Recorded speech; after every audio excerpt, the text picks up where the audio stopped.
Before you start this video on our trip through Malaga, be sure to check out the rest of our Spanish series on our channel.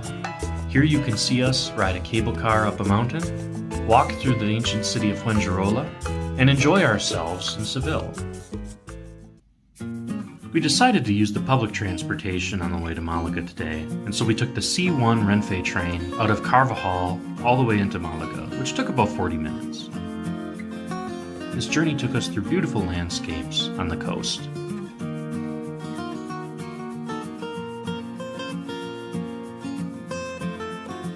So we are in Malaga. This is the reason we were here. It's a pretty big tourist area, especially for people in Europe. So let's see what we can find.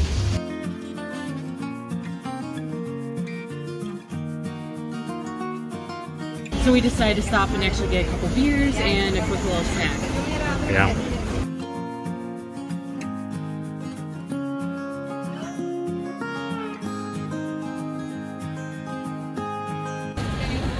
So we just got some patatas, the spicy potatoes. They're very good. Very good. Not too spicy, just enough of a kick. Yeah, just a little kick. From the little restaurant, we made our way through the Plaza de la Marina, a small plaza right on the water.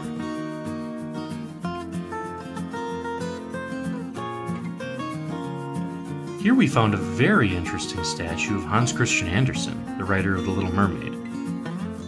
We found out later this was built just to pay homage to him.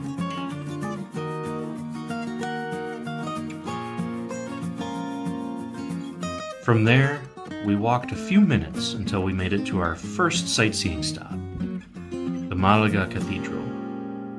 This cathedral stands as the second highest building in all of Andalusia, right behind the cathedral in Seville. The cathedral itself started construction in 1528, and due to difficulty funding, it was not completed until 1782. In fact, the second spire still remains uncompleted, giving this cathedral a very distinct look.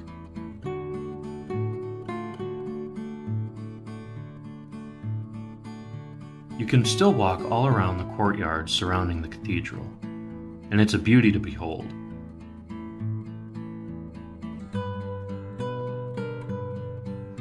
You can also enter the cathedral for a small price, and for an even larger price, you can go up to the roof and see almost all of Malaga.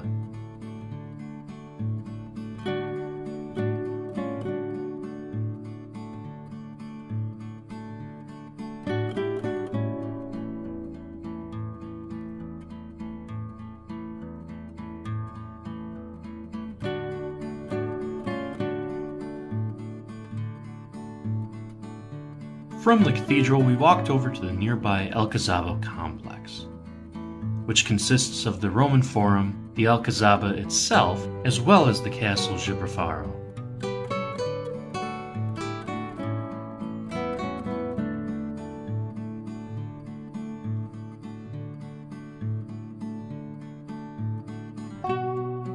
This Roman theater was once crowded with the city's Roman population, and now it sits right below the fortified walls of the Alcazaba.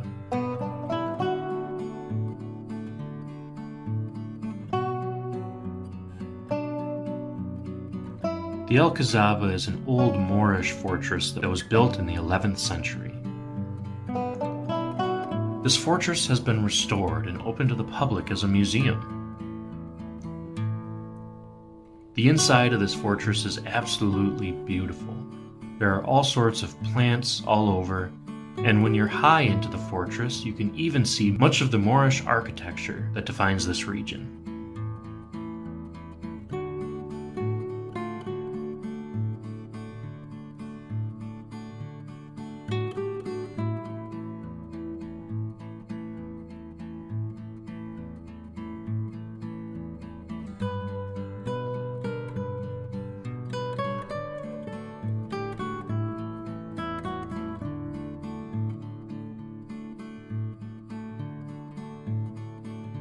From here you can also see great views of Malaga on one side and the port on the other.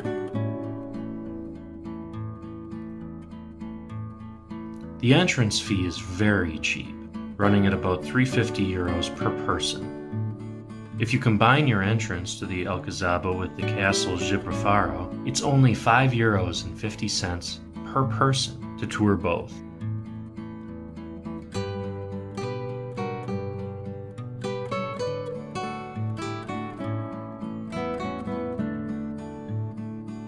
While we were up very high and got great views in the Alcazaba, we decided to go even further, all the way up to the castle Gibralfaro. This castle sits very high above Malaga, on one of the only hills in the region.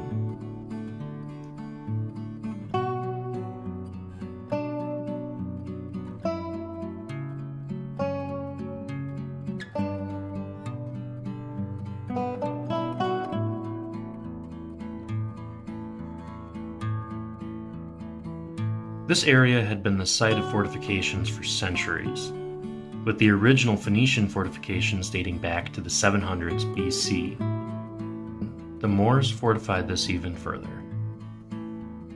This castle held up very well during the 3-month-long siege by the Spanish against the Moors in the 1400s. Only hunger, and not damage to the outer walls, forced the Moors to surrender, and the Spanish were able to take all of Malaga. Again, from here you get absolutely beautiful views of Malaga, the surrounding port, and even the Plaza de Toros below. However, it is worth noting that it's about a 25 to 30 minute hike uphill, with very few steps, and sometimes some very steep inclines. We were able to do it, but it was very tiring. If you don't want to walk all the way up the hill, you can also take a bus. The good thing is that once you make it up the hill, you're rewarded with some of the most spectacular views in the city. You can rest on the old city walls, or you can stop and get a drink at the restaurant within the castle.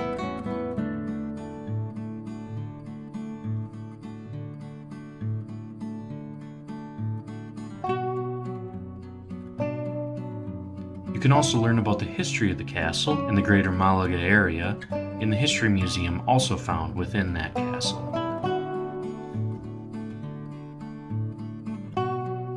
As we made our descent from the mountain back into the city of Malaga, we were starting to get very hungry. On our way to dinner, we walked through the Plaza de la Merced, a plaza that has been open to the public since the times of ancient Rome. This was once a large market area that actually sat outside the walls of Malaga. Now it is surrounded by beautiful trees, a statue of Picasso, and a large obelisk, the Monumento a Torrijos, which was erected in honor of General Torrijos and 48 of his men, who were killed at the behest of Ferdinand VII. This obelisk actually serves as a crypt for Torrijos himself. From there we continued walking through the old town, passing a flamenco studio and museum. It's no surprise that we would see this here, as Andalusia is the birthplace of flamenco dancing.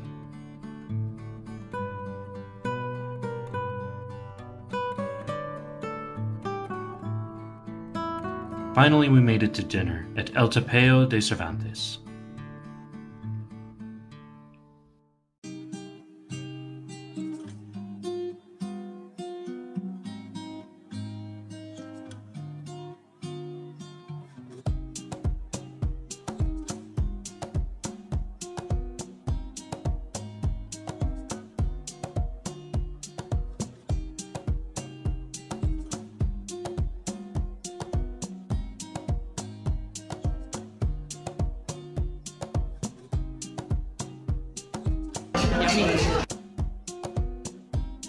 Dinner was absolutely amazing, and we would highly recommend this restaurant to anybody who wants to try some great modern takes on old tapas dishes. We ended our evening walking through a newer part of town, which was filled with wide galleries, huge stores, and restaurants as far as you could see. We still can't believe how late people eat in Spain. We finished our dinner around 9 o'clock, and when we walked through the streets, they were still packed with diners just starting their meals.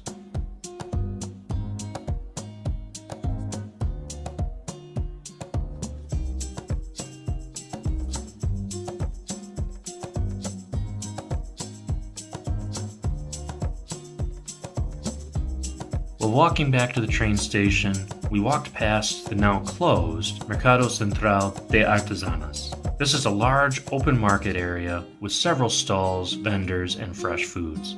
If you get a chance, be sure to go to Malaga when this is open, because it's quite a sight to see. We had a great time in Malaga and saw a lot of wonderful things. Alright guys, well we just got done eating breakfast and we just got done doing a room tour, so make sure you check out that video of our review of the suite here at the Hilton Higueron.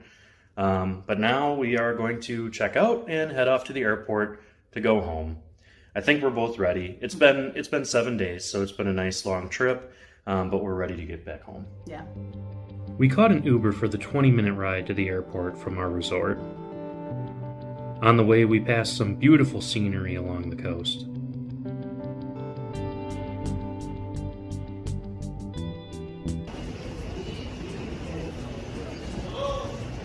Hola. After we checked in and got to our gate, we found it was complete chaos. Our plane was late and the equipment had been changed to a jumbo jet that normally travels across the Atlantic rather than just 2 hours. Needless to say, there was a lot of extra room in the plane. Eventually we pushed back, got to the runway, and were flying through the Spanish skies.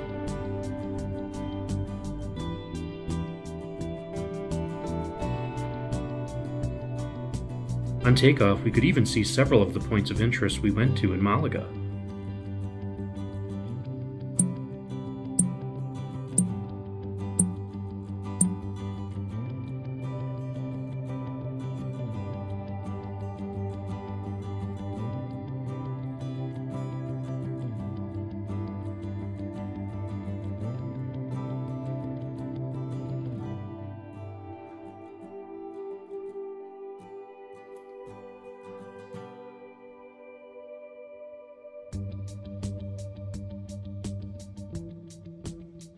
The flight to Zurich was uneventful, and in the Zurich airport we decided to go to the lounge once again for dinner.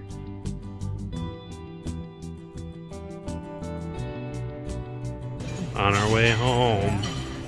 Yeah, exciting, right? Yeah.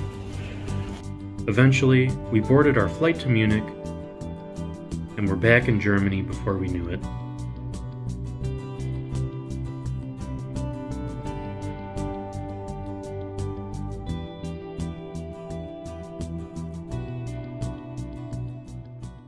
Alright guys, well we made it back to Munich from Zurich and Malaga, and we had a great time on our trips to Seville and Malaga, and even in Zurich when we were just in the airport. It was a good time. So, hopefully you guys enjoyed this trip, and we'll see you in the next one. Bye.